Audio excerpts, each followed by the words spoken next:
telling you, if you want to make some money, put your money up. You know what I'm saying? And a lot of people listen to me, and a lot of people made a lot of money. Yeah, most definitely. Because I mean, during the fight, like I told B, it looked like you was about 70%. Like I did not feel like you was in there. Like I'm on the fences and I'm having to dig deep. He was in there chilling. Yeah. Chilling. He was just fighting. He was just doing his thing. Just going through the motions. Going through the motions. It looked like I seen him in the gym sparring. Right. I was telling people, even with that being said, you got to remember, they always talk about levels to boxing. You got to remember how much more levels it's going to take for him to have to dig. He didn't dig. You never saw him get down and get gritty. You never saw him pushing. You never saw him and come and get mad. You never saw none of that shit. He was cool. He was just you was just fucking him up. You know what I'm saying? The man was throwing shoulders to his face. He was hitting him behind the head. He was fucking holding him. He was putting forearms in his face, forearms in his neck. He was doing all kinds of shit. B didn't take none of that shit as nothing. He just took it. He was putting his head in his face. I don't know if you saw that. He was getting under him. Yeah, I know you're talking about pushing his head up in his face. That's all he was doing. So you got to think. So I'm looking at it like, damn, bro, this is so impressive. You're pretty much working out while you fight because you having to push him off. You feel what I'm saying? I don't know if you lift weights or whatever, but that shit gets stressful on your muscles. Yeah. So you having to push this man that's using his legs to push forward, and you pushing him off like this, and you still. It's a grown ass man. Bro, that was impressive. When I went back and I watched it, I couldn't see that in when I was in there. When I was in the corner, I couldn't. From down where I'm at, you don't really see a lot of that. I couldn't see. Most definitely. When I watched it on TV, when I got home, man, I was like, motherfucker. I had no clue. Like, that's so impressive. You know what I'm saying? He was doing his thing, man. He was working out while he was fighting. He was against the judges. I'm sorry, the judges was not the judges. The ref was against him. Of course, the crowd was against him. He did that shit, took that shit in stride. And was able to show out. You see how he was playing after the fucking fight, man. Right. It was just beautiful, bro. It was a beautiful moment. Like you say, all the odds were against him, and taking it back to the comments, say like you saying, people just want to be right. They want to be right. Tim in particular, I feel like he was just so ready to say something bad about B. That's why he was so silent through the moments, because it's like, all right, I'm looking for him. Like, all right, he gonna come out and be lazy. Then when he didn't do whatever you thought, it's just like. Shit, because he wants to be right. That's it. He's been wrong so many times. But people know. Again, people see it. People know. People see it. They see that he's wrong. But what is his actual problem? Like, what is his? Initially, this is what I think. I think it's a couple of things. We just got into it the other day. Yeah, I'm gonna ask you about that. I think it's a couple of things. Just me, because I made sure that I look before I talk. Because I don't like this. I don't like to speak and be ignorant as fuck and not knowing and know what's going on. So I sit at home and I watch through this, and I watch through it. So Quentin Randall fight, I watched through it 100 times, and I peeped because I heard what he was saying. I listened to what he was saying. Like, damn, what the fuck? Why he get so much venom in his? Because everybody was saying it before I watched it. People would text me like, damn, what's up with Tim? Like when we watching on TV. Yeah, when I watching on TV. Man, of course, I'm in the corner, so I don't hear it. They was like, man, what's up with Tim? Like, damn, he got a problem with y'all? What's going on? Like, he just talking like, I was like, damn, I don't know. So when I watched it about 100 times, and I said, you know what? First of all, Quentin Randall was on the Olympic team. He was the Olympic team captain. Right. So you would think with that experience, they were saying he was talking about being not stepping up. How is fighting an Olympic team captain, an Olympian pretty much? How is fighting an Olympian that's the Olympic team captain that's undefeated? How is that not a step up? Right. How the fuck is that not a step up fight? You know what I mean? So you got him doing that, and he's beating him every round, pretty much. Washing him. Like, it looked like Quentin, like he washing this man. Yeah, he washing this man every round. So we're not gonna speak on the. We're talking about the experience that Quentin had with the amateur career and overseas and right. Because they were speaking on that during the fight. That was all they was talking about during the fight. You're speaking on that about Quentin in a good way first, but you're not gonna speak on it about how this young kid. You know what I mean? Right. That's fucking him up or beating him every round. That's beating him every round is dealing with this situation. And why is he making Quentin act like he act? Why is he making Quentin not do what he normally does? You get what I'm saying? It's because he felt that he didn't want none of that. But bottom line was, back to what I told you, I watched. Timothy Bradley started doing it in the second round. He started talking the second round. You can go back and watch. He started talking the second. He started dogging my boy the second round. So you see, look, with his Norman, if he doesn't do that, that's all he has. If you don't have that, he don't have nothing. What are you talking about? You ain't even looking at what he got. What you talking about? But I hate when people say it's like, oh, if Steph Curry couldn't shoot threes, he wouldn't be who he is. That makes him who he is. That makes him who he is, man. But bottom line, even going back to what I was just saying about the Olympic Center and the Olympic training camp, you know, Tim Bradley is a part of that. Okay.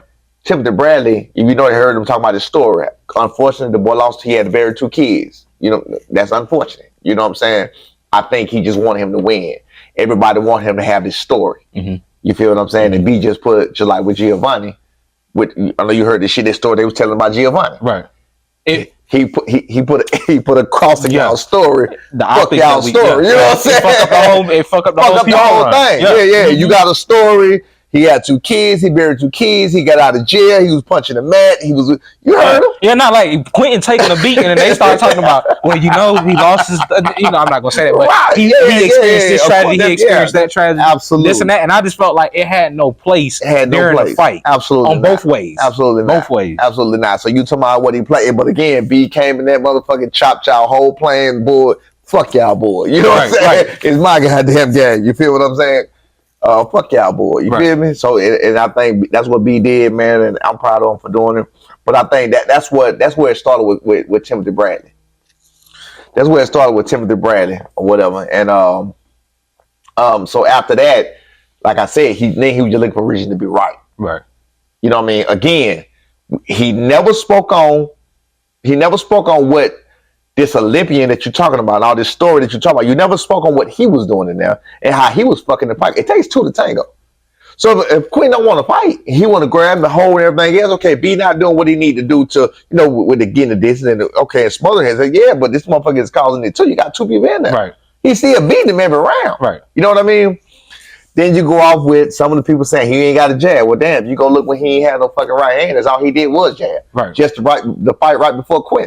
It's just crazy, man. But you gotta think he did all that with no hand. No hand, man. Like no hand, like that's what everything that we talk about roll back around to. At this point right now, man. Like imagine if he was full staff. At this point right here, he was full staff with Jill. He was full staff right here. No, I'm saying back in those fights. I'm saying back then. Fuck that boy, man. He'd have fucked Perez up. He would have, and the other guy, and Gloria. Right. He'd have fucked the boy, bro. Yeah, I mean shit. No, with Quentin, he was full staff. He was 100% with Quentin. He just smothered himself. He was 100% with Quentin. Okay. Yeah, he wouldn't. Yeah, he just smothered himself or whatever. But again, look, man, we look. I'm glad that we the underdog.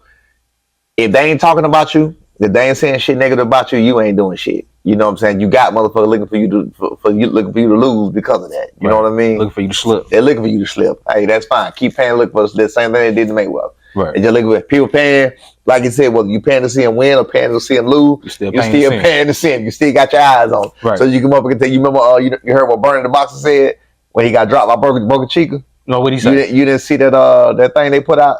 What he was like, I told you Brian Norman couldn't fight. I told you he was a bum because you know the story that was out about him and Terrence Crawford. Right, most definitely. So he was mad about that. He was mad about. He trying to prove that. He mad about. So I'm looking at it like, well, damn. What does that say about? Of course, this ain't no heat towards Terrence Crawford. But I'm like, well, damn. If he was in there giving Terrence Crawford this hell or the stories he giving him hell, then what does it say about Terrence Crawford? Terrence Crawford didn't watch his kid. You ain't understand. You make yourself look stupid by doing that. You understand the context of the situation. You understand the context of what the fuck you saying. Mm-hmm. You know what I mean? You need to be bigging him up, right, to show how good he is that he even gave him that kind of heat. You know what I mean? It shouldn't even been a discussion. Terrence Crawford should have went there and fucked him up. Again, this ain't no heat towards Terrence Crawford. I'm just saying. You know what I mean? Like the fact they was in the same playing field. But this is what you deal with when you blinded by hate and you just can't see the obvious. You know what I mean? You can't see the facts of the matter and talk about what really the fact that B was even in the same playing field in the same conversation to him is what needs to be talked about the most. Then you know what I'm saying? You mad that he had a little situation with Bud. You know, but so that's corny as hell, man. Mm-hmm. So how does that really affect you though? Like when you hear these guys, you just like slack off your shoulder. So like even I take shit personal. I'm sensitive. So when you see Tim, how was that? Like, did you see him or did somebody tell you like, oh boy over there? Like, how did that happen? I was sitting. I don't know what he had going. I was sitting right here. I'm sitting here. B sitting here. B sitting right here. I'm sitting here. His manager sitting here. Tim is, you got she at the end of the aisle. I'm here, be here. You got the gap between the aisle, then you got the start of the next row of seats. Right. He came in and said something. It was at the weigh-in. He came in and said something to the people on the stage at the weigh-in. I don't know what the fuck he was saying. Like I said, he came in like he was on one. I don't know. But anyway, so he sat down. So when he sat down, then he did this and looked back. And he saw me. Mm-hmm. So he saw me. He got up. He got up and walked over there to me. He said, "Oh yeah, Norman seen you thought I wasn't gonna pull up." And that's when I stood like, "Nigga, I don't give a fuck about you pulling up, nigga." Right. Yeah. You even thought you wasn't gonna pull up, nigga. Pull up, nigga. I tell you, I'm gonna come to you, whatever too. So that's where that started. The recording started after that part. What I just told you. The recording started because we was laughing and like kind of like a smirking at first. Mm-hmm. He started saying shit like, "Yeah, you see the ring? Nigga, I've been there with killers." And so that's when the camera started. Mm-hmm. That's what, because he had them bagged up. And you see me walking back to him. Right. That's where all that came from. Whatever, you know what I'm saying? I'm like, motherfucker. So we was talking about fighting. I told motherfucker, but we can do an exhibition. What we picked the weight. We done did it. Like, shit, let's make it happen. Let's do it. So fast forward past that. Now he done disappeared. Now we can't find him no more. Right. And so he don't. Oh, he say it would be ass too. Yeah. I said, well, please. I told, well, you ain't even got it. Matter of fact, because that's too hard. I went in his Instagram. I went on his Instagram. You can check the post of where he won some kind of award on that same fucking post. And I know he see it because he's liking other motherfuckers comment on that same motherfucking post. I'm like, look, listen. We ain't got to go through all the fucking exhibition shit. That's gonna take too much to get all that done. Just tell me where to be at. I'm gonna pull up. I said, B gonna pull up. We're gonna show. I said, I ain't on no other shit. Just let them know, cause see, that's another thing. It was two confrontations. They only caught one. They caught the second half of the first one on film. The other one is when I walked to him. He went up on stage and he hid behind three motherfuckers. I'm not lying to you.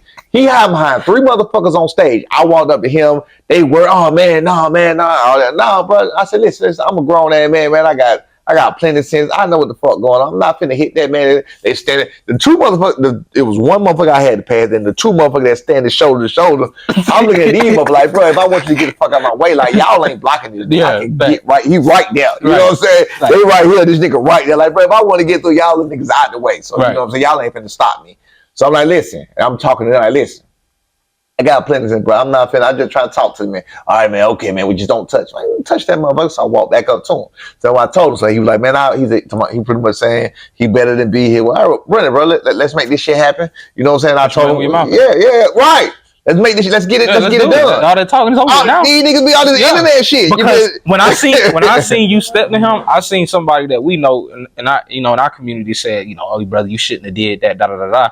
Nah, man. The way how bogus he been talking about your son, and then I seen him on I can't remember whose YouTube channel, but it's the first comment. He talking all body, then he said mentions your career, and then say you ain't gonna do nothing if I see you. You feel me? I'm like, I'm gonna play that back. I'm gonna play that comment back. Right. That was like 13 days ago. He just seen you 2 days ago. None of that energy was there. These niggas doing this shit on the internet, but you know what I'm saying? Like you taking the role from these young niggas that I look at. Nigga, I don't do that, nigga. Where I'm from, nigga, it was if you talk that kind of shit, nigga, I'm gonna see you after school. I'm gonna see you outside. Nigga, I'm gonna see you on the and it's on when I see you. That's what we doing. Now we grown men, so of course we can't. We got shit to lose, so we got shit to lose, so we got to conduct ourselves a little more. Okay, well, cool, but we still finna make this shit happen. Right. We are in a fucking sport that we can make this shit happen. Yeah. You feel what I'm saying? Yeah, but we are in a sport that nigga we can really get down to. We ain't talking about basketball, nigga. I ain't talking about ducking on you. I'm talking about I can physically whoop your ass, nigga. You can physically whoop my ass and make it happen. You feel what I'm saying?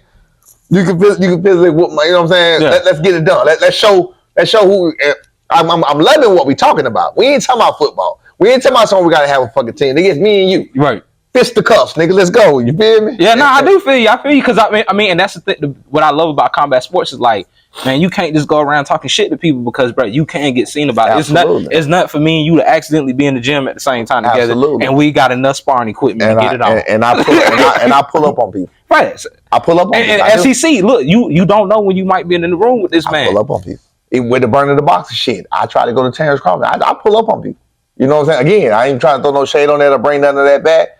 I pull up on people. I told Bo Mag, I was in Bo Mag inbox. I was in burn all them motherfuckers. Send me the address. I'm coming. Mm-hmm. I'll pull up when you say that shit to me, nigga. Okay, well, let's get it in. Again, I make it clear. We ain't on no fight shit. I ain't on no gun shit. You know what I'm saying? No. Let's pull up. Let's make you like say. Me. Let's do this. You feel what I'm saying? And let's show you put it. I said, in order to make this shit clear for the public, we can go live. That way we ain't got to edit shit. We had another one up at Boulder Gym. This dude, they made YSM, my boy YSM. Shout out to YSM. That's who's the interview I think it was on. YSM. Shout out to YSM Media, my boy Jamil. So we do it was a comment that some dude put. He must have been up at Philly Gym with Bozy and Boost them, right? So he was like, what did he say on that shit? He was like, he talking about fighting Boots. When I see you in the gym getting beat up by some of his guys they train or little guy, I said, who the fuck you see me get beat up by? And he was like, he named the dude, right? I ain't gonna throw no names out there right now because it's unnecessary. He named the dude, right? Now I got the video of B sparring him. You feel me? And it wasn't pretty for the boy at the end. Seriously. But what the boy did was, and I said, you know what, I took it in stride because it wasn't shit to it. He posted a moment where he got off on B. Mm-hmm. He put it on his Instagram. He didn't say nothing negative. He was just like getting that work in with such, but then he posted that little clip. Mm-hmm. I'm like, nigga. Passive aggressive, bro. I think the same way. So people send that shit to me, they send it to me. So what I did for the people who sent it to me was I sent the whole thing back. Here you go. Right. Just to show them. You feel what I'm saying? I ain't posted because it wasn't a big deal. When nobody, they made a big deal out of posting this shit for the public. Mm-hmm. But it wasn't a big deal. It was just the people who came to me and they asked that question. They said, damn, bro, what's up with it? Here you go. Sent the whole goddamn thing. Watched him at the end. You hear me? Really want to watch him every round. You know what I'm saying? So what was their response? That was about the YSM shit. Somebody must have made him delete it. I don't know if my boy Jamil deleted it or I couldn't find that shit for nothing. Because I said, what I said to this last thing I said, do me a favor. Ask such and such, did he whoop my boy ass? I said, because he said he witnessed it. This is the person on there that said he witnessed it. I witnessed it. I saw with my own eye. I said, you saw that? I said, I don't know who the fuck you are. I said, but do me a favor. Ask him, did he whoop my boy ass? And if you come back here and you tell me he said yes, I'm going to post the whole damn thing. The comment, the shit was gone. The whole conversation was gone within minutes after that. Because I went back to it trying to find it. Even to you can't find it nowhere now. Couldn't find that shit nowhere. Can't find it. So again, I don't know if Jamil did it or if somebody told that nigga to take it down or whatever else. Right. But it was damn sure gone right after that. 9 times out of 10, that's probably what happened. Somebody that knew that it was true. That told that nigga, he was like, take that shit down. You know, like nigga, because the person it's gonna get bad. The person he talking about, bro, the one I got, he don't want that out there. Okay. We ain't gonna say no names. Yeah. So what did Benny say to you? Who? I'm saying, what did he say to you after? Like, that shit was dead. It was gone. I can't really know who that nigga. It was the whole comments. All his comments are gone. Oh yeah, it's gone. Like it never happened. Never happened. Couldn't find it. I went through YSM. I went through every single. I'm that kind of guy. You was investigating. I'm that kind of guy. I'm sensitive. Did I just tell you? Yeah. I went through every single one. I want to see. I want to make sure. Motherfucker, I'll make sure I don't want to leave no stones unturned. You hiding up under that nigga. You hiding up under that nigga where you at? You feel what I'm saying? I'm looking for you. Again, we in a generation where motherfuckers making up shit and they cutting shit and mixing shit, making shit look like this, and you know what I'm saying? They can make pictures up and shit. Yeah, like you that. can't tell this between black and blue no more. Yeah, we can't tell between black and blue no more. Nigga, I'm not in there. I'm not from that generation. I'm from the generation now. Nigga, you got to show me. Now watch this though. Now check this out. When you show me, I'm gonna give you props for showing me if you show me. But if you don't fucking show me, nigga, I'm finna show you. Right. You feel what I'm saying? See, that's the thing. Now I haven't had nobody show me shit yet. I'm just trying to put that out there to explain to people how transparent I really am. I don't give a fuck good or bad. You know what I mean? But it is what it is. No, but that's one thing that's real about you. You are transparent. Yes, it's like you know. Very. You give a fuck one way or the other. Like if somebody was to say something about you, like, oh, B did such and such, it's just no way you could believe it. I have to dig into the situation because I know your character. Or ask me and I'm a motherfucking tell you. Like, man, he not hiding nothing. Any man that lies about anything is a shame. Think about that. When your girl asks you where you was at, motherfucker, I'm ashamed of where I was at. I was at the store, bitch. True story. Any nigga that lie about whatever. Think about it. Anything you lie about, you ashamed. You ashamed of what the fuck you actually do. You can call it ashamed or, you know what I'm saying? Nah, you ashamed. You ashamed. It still goes back to ashamed. Yeah. You know what I'm saying? If we found out when you was saying something like, hell no. That's how I see it. So what the fuck I'm gonna lie about? Like if I ask you what kind of car you got, you feel what I'm saying? You drive a fucking Toyota Matrix, you be like, shit, you feel me? Like, you know what I mean? Yeah, I know what you mean. So a nigga's ashamed. Right. I'm not ashamed of nothing in my life. What guys call you child? I just got a little wheel. You know, a little wheel. I just got a little wheel. Hold on. Now with that being said, on that same note, real quick. With that being said, that's a more respectable comment. And if somebody says something to me like that, I'm gonna let them eat. I'm gonna let them have it. Right. Because I understand. Right. I already understand where he at with it. Cool. I'm not feeling my nigga, you don't want to tell me? We cool. Right. Yeah, you're ashamed of what's going on, nigga. That's fine. You know what I'm saying? Like, hey, what's happening? What's this? And you give me a round the way answer. I'm not gonna dig, unless it's my partner like, nigga, what was you at?